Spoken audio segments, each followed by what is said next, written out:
Bonjour à tous, ravi de vous retrouver sur la chaîne YouTube d'Interactive Trading. Je suis Charles Janus, coach pour Interactive Trading.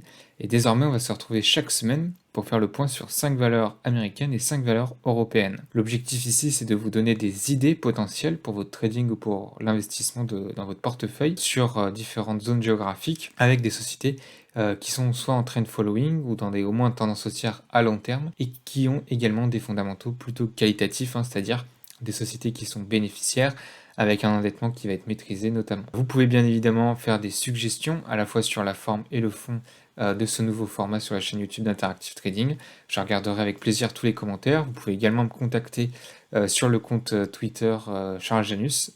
Et puis, bien évidemment, vous pourrez me faire des propositions de valeurs. Alors toutefois, je regarderai les valeurs qui sont proposées, notamment pour qu'elles soient dans des tendances haussières, premièrement. Deuxièmement, qu'elles aient des fondamentaux qui soient assez intéressants, avec notamment que des sociétés bénéficiaires tout d'abord. Et puis enfin, avec un volume quotidien qui soit assez important de manière à ne pas avoir de manipulation de cours sur ces titres, puisqu'ils sont présentés par vidéo. Je vous remercie et on démarre tout de suite avec la première valeur qui est italienne et elle s'appelle Orsero. Alors cette première valeur, eh bien on peut toujours tout d'abord constater qu'elle est en tendance haussière.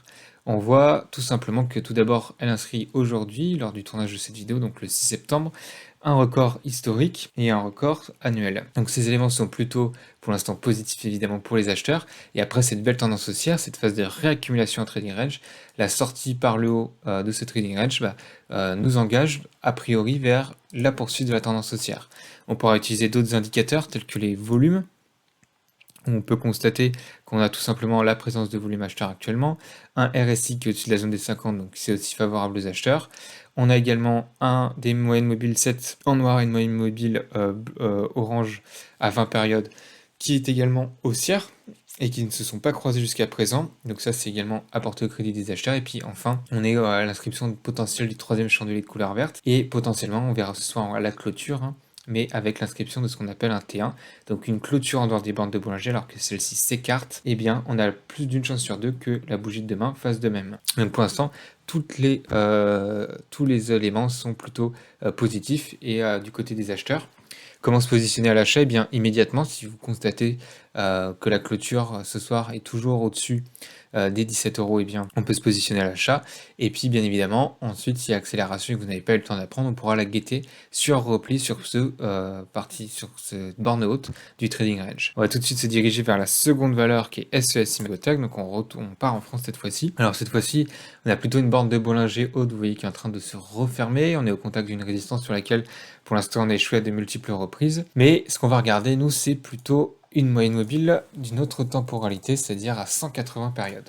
Alors je vais expliquer pourquoi après, mais en tout cas déjà pour les opérateurs de court terme, on a un support qui est exploitable, à savoir celui des 98,6 €. On a un autre support, cette fois-ci pour les moyens long termistes, qui va se situer autour des 90 €. Alors maintenant, pourquoi je parle de cette moyenne mobile à 180 périodes? Vous le savez certainement, les moyennes mobiles peuvent être utilisées de différentes manières. Tout d'abord, pour identifier la tendance, haussière, baissière ou neutre. Également, on peut utiliser ce qu'on appelle les croisements des moyennes mobiles, avec par exemple croisement, non-croisement, MM7 et MM20 comme exemple. Et puis enfin, on va pouvoir les utiliser comme des résistances et des supports dynamiques. On va faire le test sur SES Imagotag. On va prendre du recul sur la valeur. Et ce qu'on peut constater, eh bien, c'est qu'auparavant, elle faisait résistance cette moyenne mobile à 180 périodes, une fois, deux fois, trois fois, quatre fois. Et qu'à un moment donné, on va zoomer pour que ça soit bien visible, eh bien, on a eu un gap qui s'est formé avec un chandelier qui s'est mis au-dessus de la moyenne mobile à 180 périodes, un retest et ensuite la valeur qui est partie en tendance haussière. Ensuite, elle a été testée une première fois avec succès et ici une seconde fois de multiples reprises avec succès également, et ce qui donnait également les points bas sur la valeur. Donc évidemment, nous en tant qu'opérateur, eh bien, ce qu'on va guetter maintenant, c'est un repli le plus fort possible vers cette moyenne mobile à 180 périodes, puisque plus on va s'en rapprocher, plus notre ratio rendement risque sera intéressant, puisque notre invalidation sera claire, une clôture sous cette moyenne mobile à 180 périodes par exemple. Ainsi, on pourra guetter donc le passage de la moyenne mobile à 180 périodes avec ce support horizontal des 90 € pour se positionner à l'achat sur SES Imagotag à moyen terme par exemple. On va maintenant se tourner vers une autre valeur française qui, soit dit en passant, étant ce qu'on appelle le portefeuille Angela. Donc pour ceux qui sont abonnés à Interactive Trading, dans la partie QG Europe, eh bien, vous avez des propositions de valeur pour du moyen à long terme, et notamment Ipsos fait partie de ces propositions, et nous l'avons maintenant depuis plusieurs mois, et je vous le dis également à titre de transparence. Ce titre, donc, qui est toujours magnifiquement pour l'instant en tendance haussière. À court terme, on a une petite dynamique haussière qui s'est mise en place. On est revenu d'ailleurs sur des niveaux qui commencent à être intéressants. Pourquoi? On va te mettre une petite moyenne mobile à 200 périodes.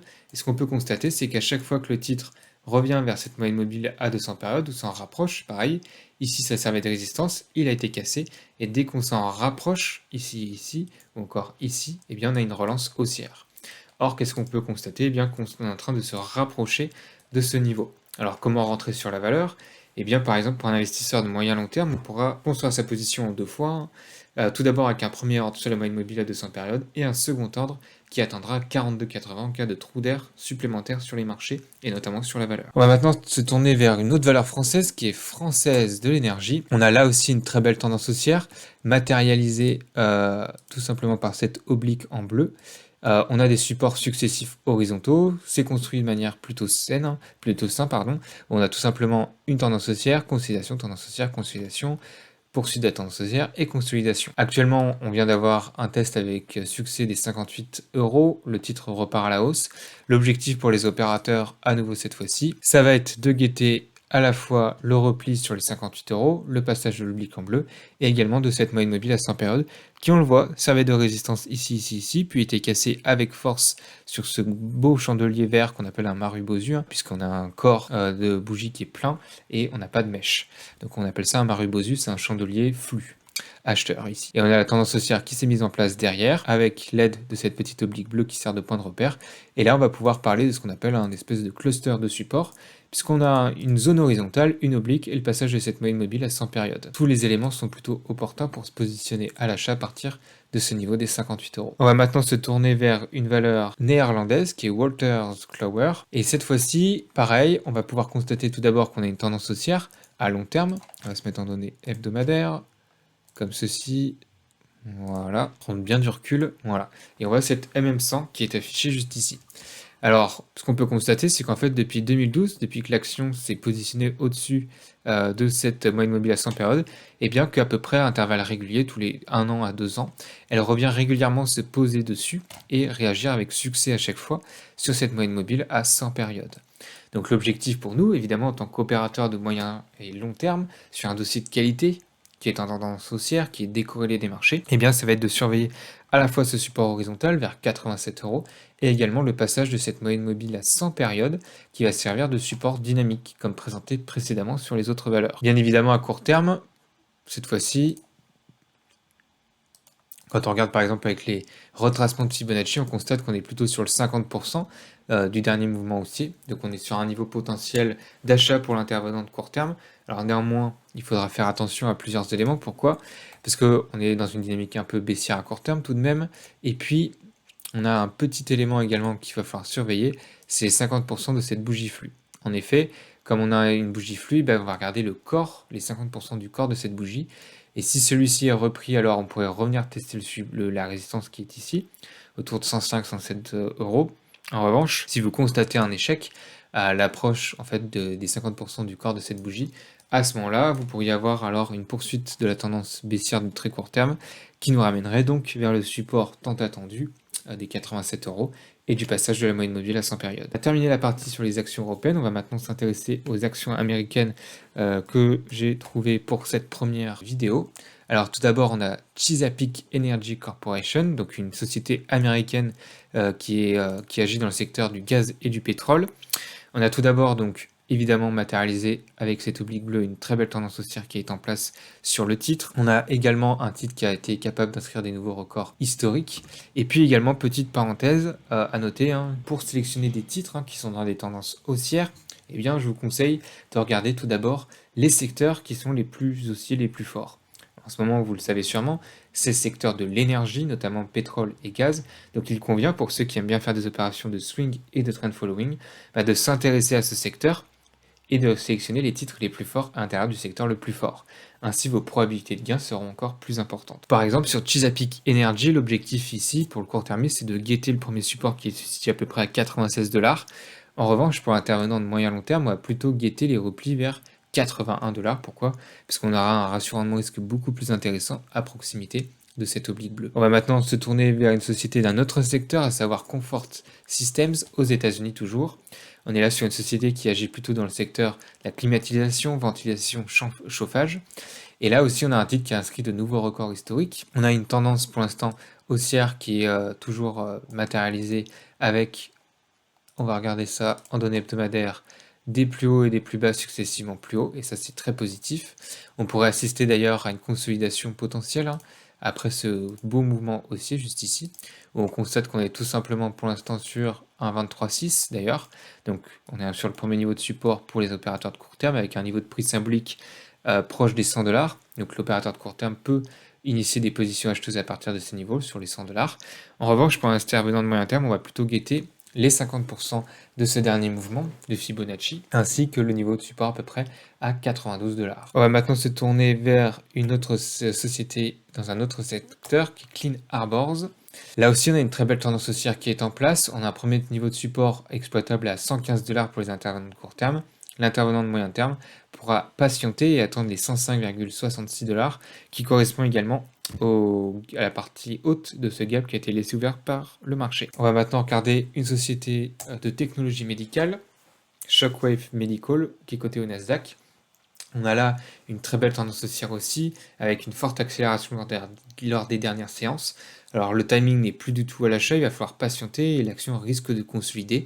Néanmoins, pour l'intervenant de moyen long terme, là aussi, on pourra guetter un repli sur l'ancien ATH, approximativement autour des $240, et de guetter aussi possiblement le comblement de ce petit gap qui a été pour l'instant laissé ouvert par le marché. Donc voilà, $240 sur Shockwave Medical. Attention, on est sur une société qui est fortement valorisée, mais qui, vous le constatez, est très recherchée par les opérateurs toutefois. On va enfin terminer cette revue par Genuine Parts Company, donc une société américaine encore, la dernière, qui cette fois-ci va fournir des pièces pour le secteur automobile et les poids lourds également. On a là aussi une société qui inscrit de nouveaux records historiques. On a un premier niveau de support exploitable pour les opérateurs de court terme à $154,20. En revanche, pour l'intervenant de moyen et long terme, on va plutôt guetter les replis sur cette large borne qui était l'ancienne partie haute du trading range, autour des $140. Voilà, j'espère que cette revue des 5 actions européennes et 5 actions américaines de la semaine vous a plu. J'espère que cela vous aura donné des idées et que vous aurez retenu quelques éléments au niveau pédagogique. Si vous avez des suggestions, je le répète, vous pouvez les mettre en commentaire de cette vidéo YouTube. Et avec plaisir, je regarderai vos propositions et possiblement les sélectionnerai pour la prochaine émission. N'hésitez pas, si vous n'avez pas d'idées de valeur à proposer, eh bien de voter à l'aide des pouces bleus dans les commentaires pour les autres valeurs qu'auront proposées les autres personnes qui auront visionné cette vidéo. Je vous remercie, je vous souhaite une bonne semaine, un bon trading et on se donne rendez-vous la semaine prochaine pour la prochaine vidéo. Merci à vous.